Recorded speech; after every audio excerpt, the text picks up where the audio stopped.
கார சாரமாக ஒரு மீன் வறுவல் எப்படி செய்யுதுன்னு பார்க்கலாமா? 10 பல்லு பூண்டு, 1 கப் சின்ன வெங்காயம், 1 டேபிள் ஸ்பூன் சோம்பு, அடுத்து 1/4 ஸ்பூன் மஞ்சத்தூள், தனி மிளகாத்தூள், காஷ்மீரி மிளகாத்தூள், குழம்புத்தூள், இது எல்லாமே 1 ஸ்பூன், கொஞ்சமாக உப்பு எண்ணெயும் எடுத்துக்கலாம். இது எல்லாத்தையும் ஒன்று ஒன்றா மிக்சியில் ஆட் பண்ணி நல்லா ஃபைன் பேஸ்ட்டாக அரைச்சி எடுத்துக்கலாம். பூண்டை நாங்கள் தோலோடு ஆட் பண்ணிக்கிட்டோம், அதுவும் நல்லா டேஸ்ட்டு கொடுக்கும். இது கூடவே எண்ணெயும் ஆட் பண்ணிக்கலாம்.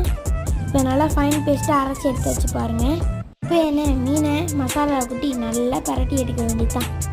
அங்கே பைண்டிங்க்காக கார்ன்ஃப்ளவரும் ஆட் பண்ணிக்கிறோம். உங்களுக்கு வேணால் நீங்கள் ஆட் பண்ணிக்கோங்க. இதை போடலைனாலும் டேஸ்டியாக தான் இருக்கும். இப்போது எண்ணெய் சூடாகிடுச்சு. இப்போ மீனை ஒன்று ஒன்றா போட்டுக்கலாம். மசாலாவோட மீன் ஒரு அரை மணி நேரம் ஊறினா கூட போதும். மீனுடையாமல் இப்போ அலைக்க அப்படி திருப்பி போடுங்க.